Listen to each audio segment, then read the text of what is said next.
누가복음 11장 1절에서 4절까지 말씀 보겠습니다.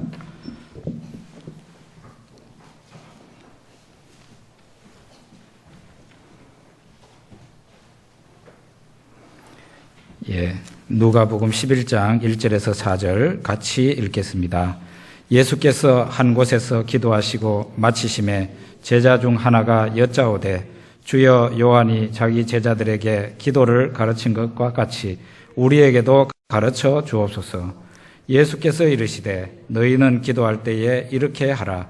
아버지여 이름이 거룩히 여김을 받으시오며 나라가 임하옵시며 우리에게 날마다 일용할 양식을 주시옵고 우리가 우리에게 죄 지은 모든 사람을 용서하오니 우리 죄도 사하여 주시옵고 우리를 시험에 들게 하지 마시옵소서 하라. 아멘.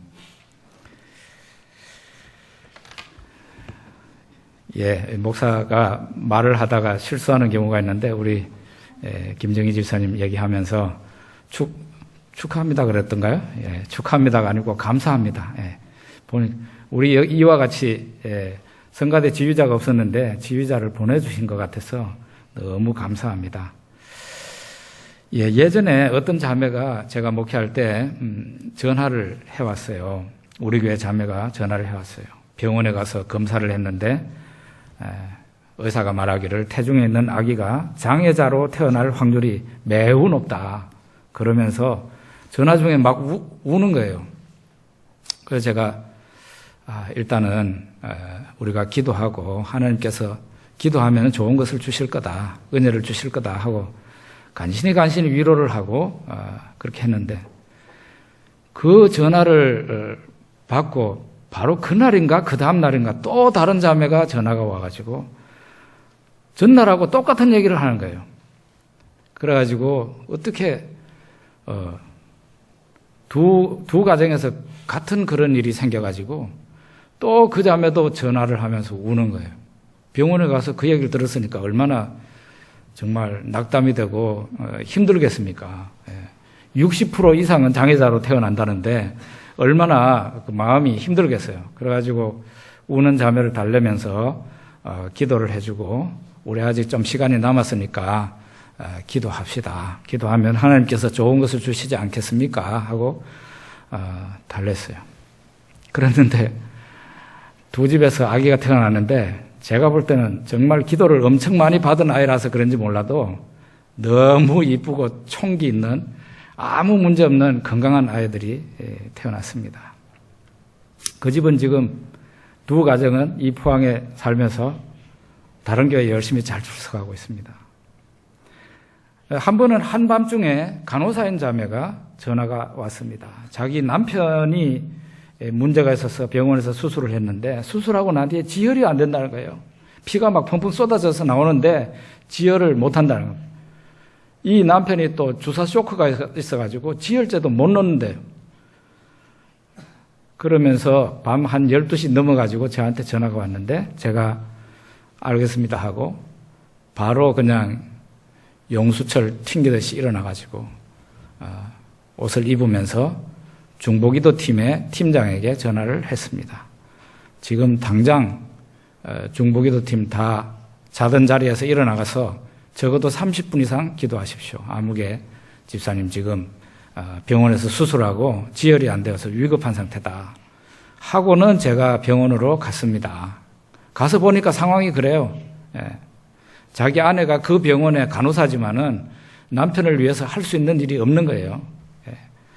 그래서 또 그 형제 손을 붙잡고 지혈이 되도록 기도를 했습니다. 기도를 하고 돌아올 때까지는 상황 변화가 없었는데 돌아오고 난 뒤에 지혈이 되었습니다. 그리고 그 다음 날인지 또 그 다음 날인 한 이틀 후인지 잘 회복이 되어서 퇴원을 했는데 그분은 지금 구미에서 치과 의사로 잘 나가고 있는 의사로 있습니다.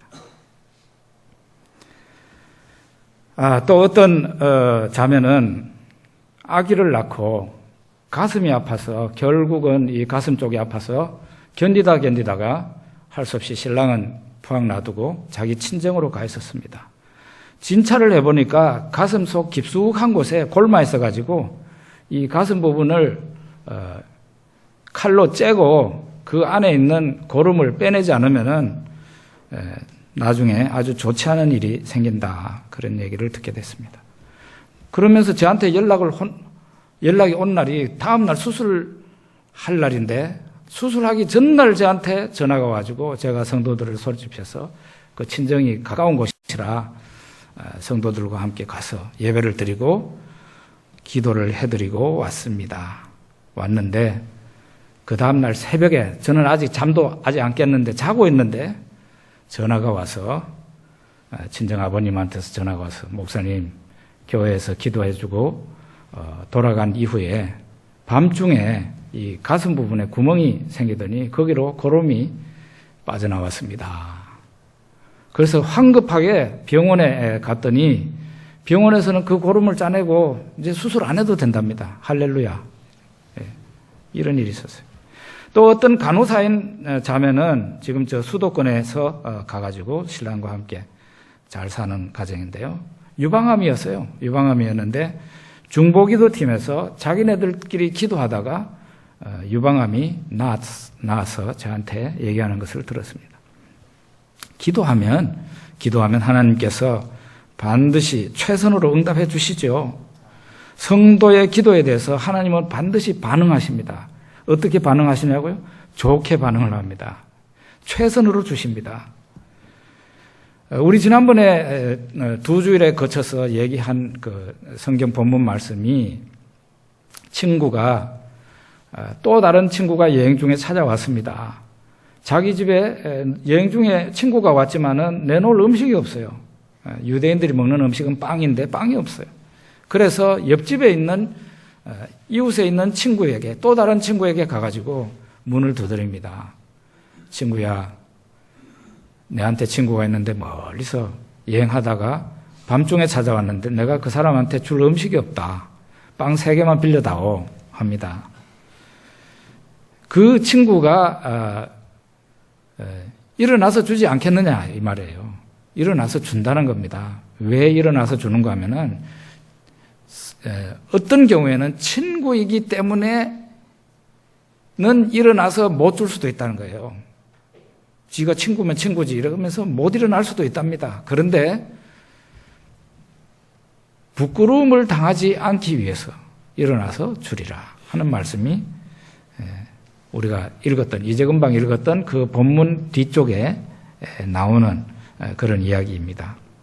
왜 예수님이 이 말씀을 하셨는가? 이걸 하나님에게 그대로 옮겨보면 우리가 기도하는 내용에 대해서 하나님은 반드시 응답하시게 되어 있는데 그것은 뭔가 하면은 하나님이 기도 응답을 안 하시면 하나님의 이름과 하나님의 명예에 먹칠이 되죠. 사람들에게 혹은 천사들에게 부끄러움을 당할 수도 있는 일이 된다. 그 말이에요. 아니, 택한 백성들, 하나님의 자녀들이 기도하는 것을 하나님이 외면하셔? 이건 안 되지. 하고 사람들이 얘기하거나 하늘에 있는 천사들 가운데 그런 얘기를 하면 이것은 하나님에게 심히 부끄러운 일이기 때문에 하나님은 기도하는 자의 그 기도에 대해서 반드시 응답을 하시게 되어 있다. 그렇게 얘기를 하면서 구하라, 문을 두드리라, 찾으라, 반드시 하나님께서 주신다. 그렇게 얘기하고 있는 겁니다. 예레미야 33장 3절에 보면 하나님이 예레미야에게 이런 얘기합니다. 너는 내게 부르짖으라. 내가 네게 응답하겠고 네가 알지 못하는 크고 은밀한 일을 너에게 보이리라. 그랬어요. 예레미야는 이 하나님의 말씀을 받을 때 절망적인 상황에 있었어요. 예레미야라는 그 선지자는 왕궁 경호실 운영하는 감옥 속에 있었습니다. 하나님 말씀 전하다가 왕에게 밉보여서 왕을 화나게 해서 갇혀 있는 거죠. 절망적인 상황이에요. 그런 상황에서 유다라는 나라, 이 예레미야의 나라, 유다라는 나라는 멸망이 목전에 와 있었습니다. 하나님께서 선지자를 보내서 이 나라 멸망시킨다 그랬어요. 절망이지 않습니까? 하나님께서도 그렇게 말씀하시니까요. 그럼에도 불구하고 왕과 백성들은 자기네들의 그 죄를 도무지 회개하지 않습니다. 죄를 회개하면 하나님께서 치려고 하시다가도 용서하시는데 이거는 왕과 백성들이 도무지 자기네들의 죄를 회개하지도 않습니다. 심지어는 말씀을 전하는 선지자나 하나님의 종들을 감옥에 가두거나 죽이거나 이렇게 합니다.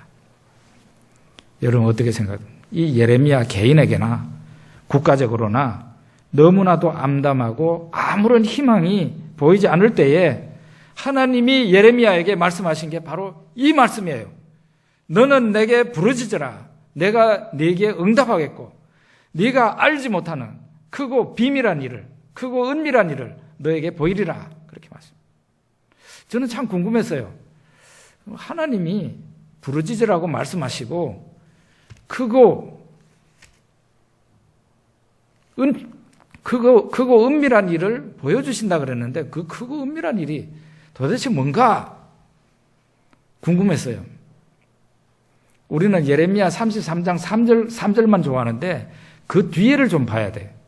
그 뒤에를 보면은 하나님이 말씀하시는 크고 은밀한 일이 나와요. 그게 뭔가 하면 여러분도 한번 나중에 읽어보십시오. 4가지더라고요. 첫째로 하나님이 이 성읍을 치료하여 낫게 하겠다. 이 성읍은 예레미야에게 있어서는 어느 성읍이죠? 예루살렘. 예루살렘 성읍을 치료해서 낫게 해주겠다. 두 번째로는 포로된 백성을 돌아오게 하겠다. 세 번째로는 백성의 모든 죄악을 사하겠다. 네 번째로는 장차 이 성읍으로 세계 열방 앞에서 하나님의 기쁜 이름이 되고 찬송과 영광이 되게 하겠다. 이 4가지가 바로 하나님이 예레미야에게 말씀하신 내용이에요. 너는 내게 부르짖으라. 내가 너에게 응답하겠고 네가 알지 못하는 크고 은밀한 일을 너에게 보이리라 그랬는데 크고 은밀한 일이 바로 이거란 말이에요. 4가지 정리되셨습니까? 제가 한마디만 더 말씀드리면 여러분이 기억하실 거예요. 이거를 만약에 예레미야가 받은 그 말씀을 성안교회에, 한국교회에 옮겨 놓는다면 이렇게 얘기가 될 것 같습니다. 내가 한국교회, 내가 성안교회를 치료하고 고치겠다. 그게 첫 번째. 두 번째로는 내가 한국교회, 성안교회를 교회를 떠난 사람들로 하여금 다시 돌아오게 하겠다. 세 번째로는 내가 한국교회, 이 성안교회의 죄를 용서하겠다. 네 번째로는 내가 한국교회로, 성안교회로 세계 만방에 나의 기쁜 이름이 되고 영광과 찬송이 되게 하겠다. 이 4가지예요. 여러분이 이 말씀을 예레미야만 들은 걸로 생각하지 마시고 여러분이나 제가 이걸 현실에 옮겨서 바로 우리들에게 적용되는 걸로 삼았으면 좋겠어요. 저는 이 말씀을 보자마자 이거야말로 하나님께서 우리 성안교회에 주신 음성이구나 그런 생각이 들었습니다. 내가 너희 성안교회를 치료하고 고쳐주겠다. 내가 너희 성안교회에 떠난 모든 사람들 다시 돌아오게 하겠다. 내가 성안교회의 모든 죄를 용서하겠다. 내가 성안교회로 세계 만방에 나의 기쁜 이름이 되고 영광과 찬송이 되게 하겠다. 이것을 하나님께서 말씀하시고 예레미야에게 뭐하라 그랬어요? 너는 내게 부르짖으라 그랬어요. 이 경우에는 기도하라는 말을 쓰지 않고 부르짖으라 그랬어요. 부르짖으라. 하나님 앞에 생떼를 부리라 이 말이에요. 기도라는 것도 좀 덜 급하면 조곤조곤 소곤소곤 묵상으로 기도할 수 있습니다. 그런데 환자가 죽어갑니다. 그러면은 조곤조곤 기도 못하죠. 사생결단으로 중요한 일을 내놓고 기도를 할 때는 부르짖게 되는 거예요. 그래서 부르짖을 때는 예전에 그랬어요. 예전에는 교회에서 부르짖으면 저놈 미쳤다고 그럴까 봐 보따리 싸들고 산상에 올라가가지고 산에 올라가서 괌을 치는 겁니다. 산에 올라가서 괌을 치면은 누가 뭐 들어도 아무 문제가 없으니까. 이렇게 하나님께서는 예레미야에게 좋은 것을 미리 크고 은밀한 일이라 그랬지만은 하나님이 아직 나타내 보이지 않은 건데 예레미야에게 살짝 보여주시면서 이거야 이거를 너에게 줄 테니까 부르짖으라 이렇게 얘기를 한 거예요.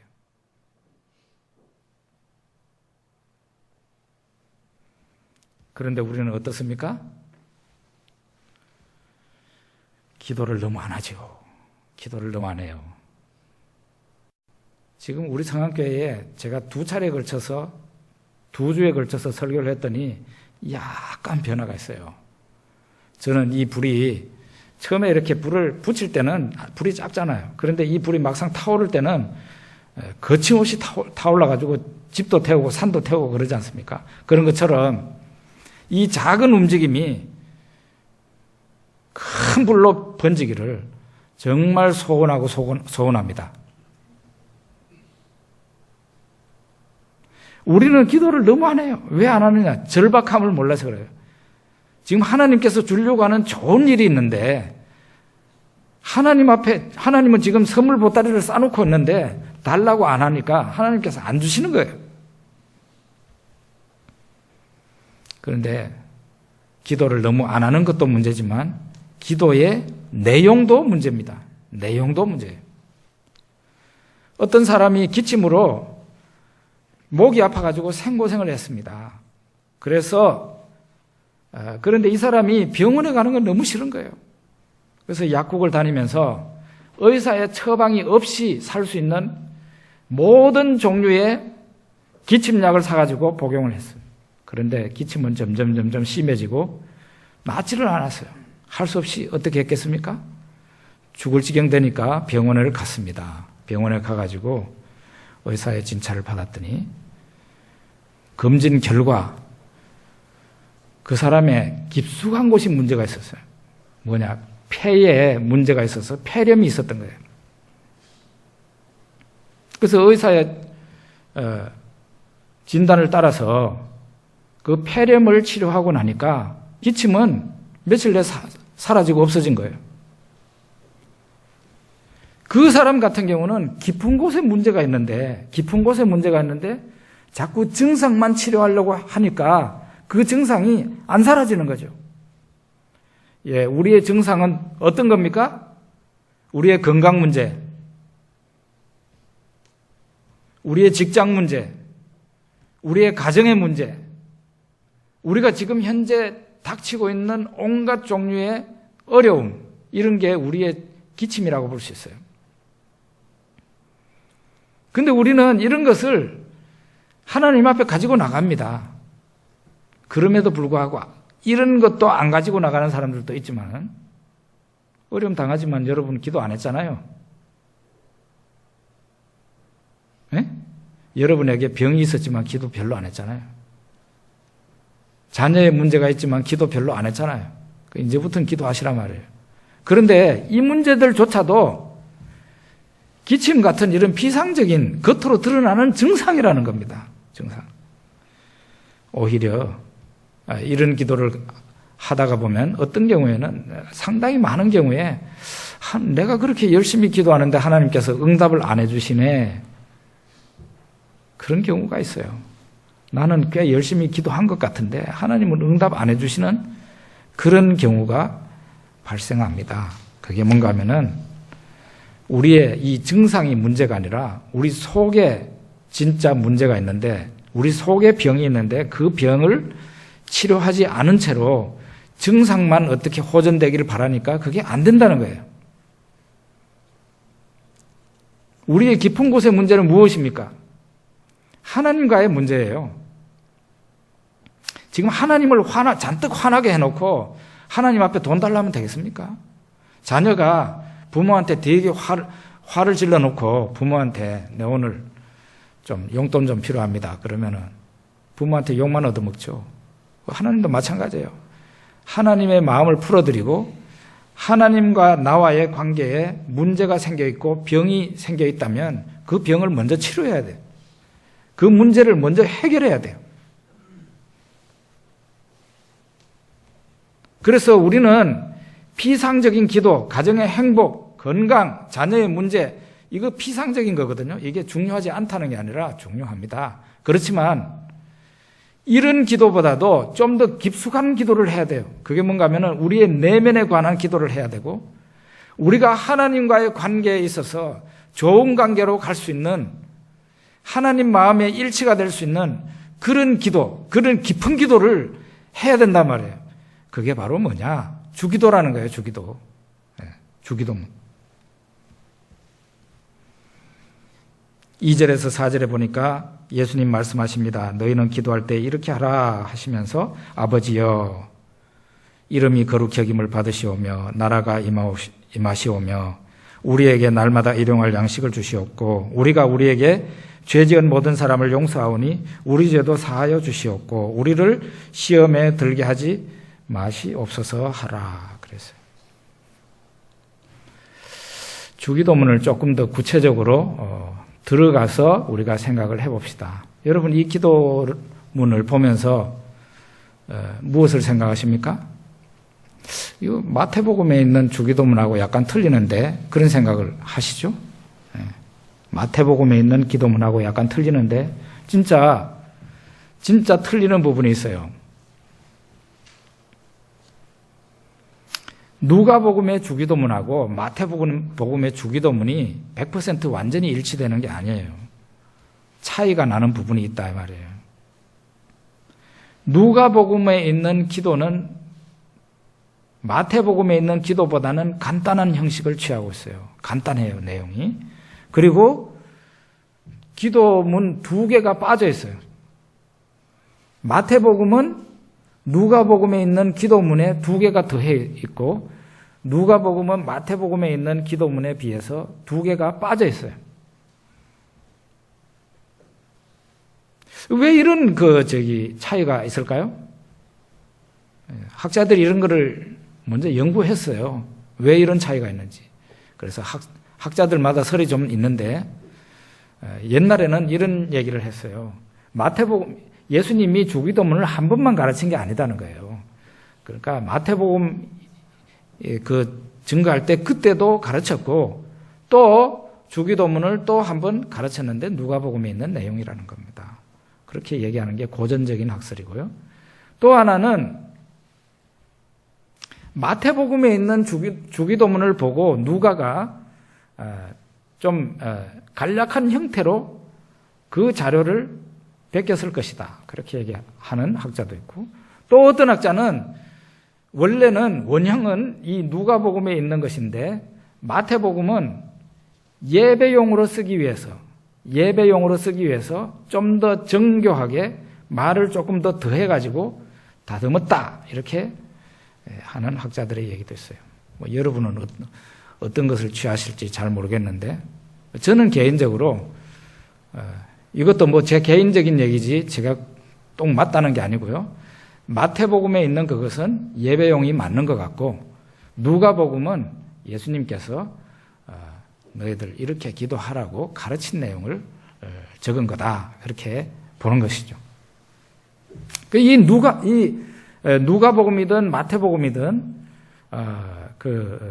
이 주기도문에 보면은 당신을 위한 기도, 하나님을 당신이라 그래요. 당신. 그 원어에는 그렇게 나와 있어요. 당신, you, 영어로 you. 당신을 위한 기도가 있고 우리를 위한 기도가 있어요. 이 두 부분으로 나눠져 있어요. 근데 누가복음은 당신을 위한 기도가 2개고 마태복음은 3개예요. 하나님을 위한 기도는 당신의 이름이 거룩히 여김을 받기를, 이렇게 기도합니다. 당신의 이름이 거룩히 여김을 받기를. 이 얘기 이전에 누가복음이 제일 먼저 시작하는 기도문이 뭡니까? 아버지여, 이렇게 시작하죠? 아버지여, 이렇게 시작합니다. 그런데 마태복음은 하늘에 계신 우리 아버지여, 이렇게 시작합니다. 근데 누가복음은 아버지여, 이렇게 시작합니다. 근데 이 아버지여라는 말이, 예수님이 처음에 쓰신 말이 우리말 아버지가 아니고 아빠입니다. 아빠. 전에도 한번 말씀드린 적 있죠. 이 아람어, 그 당시에 그 지역 전체의 그 국제적인 언어였어요. 어린아이가 아버지를 부를 때 호칭이에요.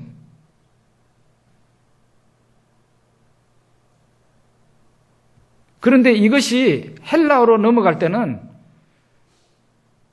파테르 이렇게 해가지고 아버지로 바뀌어져서 번역이 됐어요.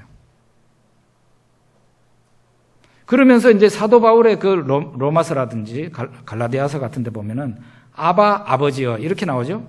아바라는 말이 원형이고 아버지 그 뒤에 있는 것은 사도 바울이 토를 단 겁니다. 말하자면은 예수님이 처음에 말하지 않은 것을 의미가 이런 뜻이다 하고 갖다 붙인 거예요.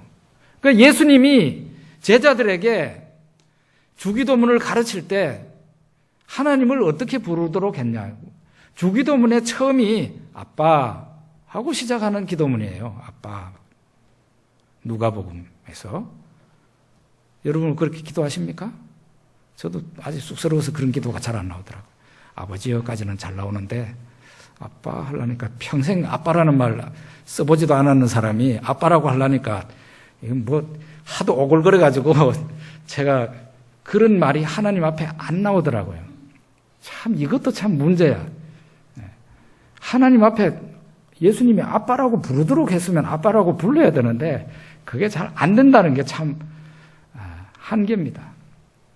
그런데 우리 자녀들 세대는 어떻습니까? 아빠라는 말이 자연스럽죠. 여러분 충분히 그렇게 기도할 수 있다면 기도하십시오. 그게 원형입니다. 아빠 하고 기도를 시작하는 거죠. 아빠, 당신의 이름이 거룩히 여김 받기를 바랍니다. 당신의 나라가 임하기를 바랍니다. 그런 얘기를 하고 있는 거예요. 그러면은 당신의 이름이 거룩히 여김을 받기를, 이 말은 우리의 기도이자 우리의 신앙 고백이기도 해요. 하나님의 이름이 거룩히 여김을 받았으면 좋겠다. 이 세상에서 얼마나 하나님의 이름, 예수님의 이름이 훼손되고 있습니까? 심지어는 믿는 사람들, 교회로 말미암아 우리가 신문 보면은 얼굴이 화끈화끈 달아가지고 정말 견딜 수가 없는 그런 내용들이 많이 나옵니다. 교회로 말미암아 하나님의 이름이 하늘에서 땅으로 떨어지는 일이 얼마나 많은가. 불신자들이 한국 교회로 말미암아, 교인들로 말미암아 얼마나 한국 교회를 욕하고 예수님 하나님까지도 같은 부류로 얘기를 합니까? 우리는 그래서 하나님의 이름이 소중히 여김을 받기를, 높임 받기를, 거룩하게 되기를, 하나님 스스로 일어나셔서 하나님의 이름을 거룩하게 하시기를 우리가 기도하지 않을 수가 없죠. 이런 게 우리 평소의 기도가 돼야 된다는 거예요. 그리고 당신의 나라가 임하시옵소서 기도를 합니다. 이 나라라는 말은 우리 식으로 좀 편하게 바꾸면은 통치입니다. 하나님의 다스림이십니다. 하나님의 통치가 이 땅에 나타나기를, 하나님의 통치가 우리 한국 땅에 강하게 나타나기를. 저는 저 아랍을 위해서 기도하고 저 유럽을 위해서 기도할 때 제가 이렇게 그냥 제 영적인 눈으로 이렇게 떠서 보니 저 유럽도 그렇고 아랍도 그렇고 하나님이 앉으셔야 할 그 보좌 위에 사탄이 앉아가지고 낄낄거리고 있는 것을 보거든요. 정말 열불이 나서 견딜 수가 없어요. 하나님 아버지, 저 유럽에서 하나님이 빼앗기신 왕자를 찾으십시오. 하나님의 강력한 하나님의 통치가 저 유럽 땅에 나타나게 해주십시오. 저 아랍 땅을 그냥 사탄이 온 천지 돌아다니도록 사탄이 하나님의 왕자를 빼앗아서 저렇게 설치고 있는데 가만히 두실 겁니까? 이런 기도가 바로 우리의 기도가 돼야 된다는 것이에요. 나라가 임하기를 기도합니다. 우리는 여기에다가 마태복음에서는 하나 더해지죠. 당신의 뜻이 하늘에서 이루어진 것 같이 땅에서도 이루어지소서 하는 기도입니다. 이것은 누가복음에서 없는데 이게 바로 당신의 뜻이 하늘에서 이루어진 것 같이 땅에서도 이루어지기를 바랍니다 하는 이게 나라가 임하기를 기도하는 거기에 부속되는 걸로 보는 것이죠. 그래서 실제로는 이게 없는 게 아니고 그 안에 포함이 되어 있다는 것이죠. 그 다음에 주기도문에 이 당신을 위한 기도가 이 누가복음에는 2개고 마태복음이 3개인데 이게 끝나고 난 뒤에는 우리를 위한 기도, 이게 나를 위한 기도가 아니고 우리를 위한 기도예요. 공동체 안에서의 기도예요. 우리를 위한 기도 가운데 3가지가 있죠. 첫째로는 우리에게 날마다 일용할 양식을 주세요 하는 겁니다. 또 하나는 우리의 죄를 사하여 주세요. 그런데 여기에는 먼저 죄를 용서해 주세요 하기 전에 먼저 무슨 말을 해야 되는 거 아니? 이 기도문에 분명히 이렇게 되어 있기 때문에 우리가 이 기도를 생략하면 안 돼요. 우리가 우리에게 죄 지은 자를 용서합니다. 그러하니 우리의 죄를 용서해 주세요. 이렇게 얘기를 해야 돼요. 이거는 이 기도가 내한테 거북하더라도 예수님이 시키신 기도이기 때문에 해야 돼요. 내가 나에게 죄 지은 사람을 내가 용서합니다. 그러니 나의 죄를 용서해 주세요. 이렇게 나와야 되는 거죠. 또 하나는 시험에 들지 않게 해주시고 해주세요 했는데 다만 악에서 구하시옵소서 하는 것은 또 마태복음에 있죠. 이거는 같은 그거라고 볼 수가 있어요. 우리가 시험에 들지 않게 그 마귀, 악한 자에게서 우리를 항상 구해달라고 하는 그런 기도의 특징이에요. 그럼 주기도문의 특징은 뭔가? 이거는 하나님께 초점을 맞춘 기도예요. 당신을 위한 기도, 하늘 아버지를 위한 기도, 바로 우리를 위한 기도가 이렇게 양분되어 있지만은 실제로는 우리를 위한 기도조차도 초점이 어디에 맞춰 있느냐? 당신을 위한 기도, 하나님 아버지께 맞춰 있어요. 우리 개인적인 필요를 구하는 것 같지만은 실제로는 하나님의 이름과 하나님의 나라에 부속되어 있는 그런 기도다 이 말이죠. 예수님이 마태복음 6장에서 31절에서 이런 말씀하셨어요. 무엇을 먹을까, 무엇을 마실까, 무엇을 입을까 하지 말라. 이는 다 이방인들이 구하는 것이라. 너희는 먼저 그의 나라와 그의 의를 구하라. 그리하면 이 모든 것을 너희에게 더하시리라. 그렇게 말씀하셨는데 우리가 먹을 거, 마실 거, 입을 거 구하지 않고 그러면 하나님 나라와 의를 위해서 구하는 것은 뭔가? 이것을 기도로 우리가 생각을 한다면 그 기도는 바로 주기도문이라고 우리가 얘기할 수 있다는 것이죠. 우리가 이것을 기도로 옮겨본다면 그렇게 얘기할 수 있다는 거죠. 그래서 우리는 기도를 할 때 내용 있는 기도를 해야 되는데 기도를 어쩌다가 한 번씩 하는 사람들은 자기가 기도하는 시간이 너무 없기 때문에 항상 기도는 건강을 위해 내 기도를 어쩌다가 기도하니까 하나님 나라를 구하겠어요? 어쩌다가 기도하는 사람이 하루에 한 10분도 제대로 기도 못하는 사람이 하나님의 나라와 의를 위해서 기도하겠냐고. 하나님의 이름이 거룩히 여김을 받기를 기도하겠냐고요. 이런 사람들은 필히 긴급한 자기 아픈 곳을 낫게 해달라고 그러고 가족 중에 문제 생긴 사람을 위해서 기도하게 돼 있고 자녀를 위해서 기도하게 돼. 그러다 보면 10분 다 가버려요. 언제 깊은 기도를 합니까? 그러니까 깊은 기도를 하려면은 기도의 시간이 늘어나야 돼요.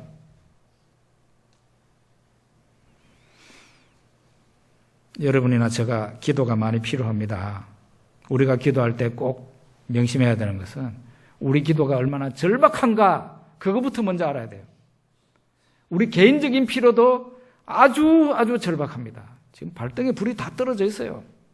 제가 보니까 여러분 한 사람도 장래를 보장받을 수 없어요. 내일 모레 어떻게 될지도 모르는 사람들이 처음부터 앉아가지고 기도조차도 안 하고 있는 것이죠.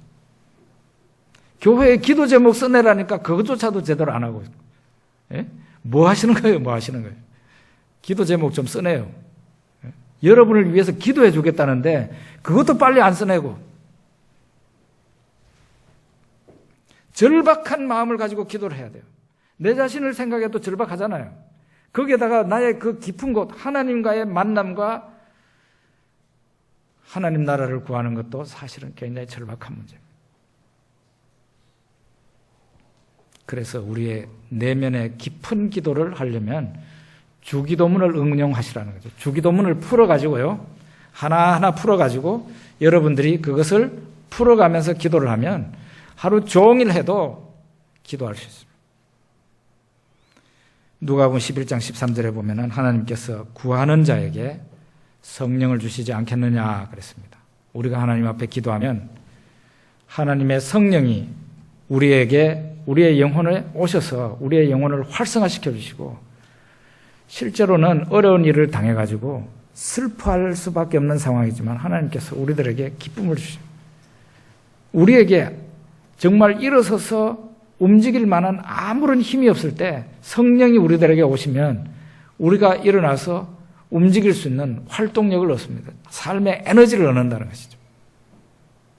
저도요, 잠시만 기도를 안 하면 대부분의 우울증 환자는 아니지만 제 감정이 우울한 쪽으로 확 가버려요. 우울한 쪽으로 딱 가면 어떻게 되는지 아십니까? 우리 성안교를 봅니다. 아유, 제가 보기엔 아무 희망이 없어요. 중국을 또 제가 하고 있는 중국 일도 봅니다. 아무 희망이 없어요. 그러면 어떻게 됩니까? 제 감정 속에서 실패자가 되어버려요. 그런데 이런 우울한 감정이 있더라도 그 있는 자리에서 단 1시간만이라도 하나님 앞에 엎드려서 기도하면 1시간 후에는 전혀 다른 사람이 됩니다. 언제 그 우울한 감정이 있었던 사람인가 할 정도로 이 어두운 마음이 제한테서 싹 물러가고 기쁨이 충만하고 그래 상황은 나쁘지만 기도하면 하나님이 주신다고 했으니 기도하자.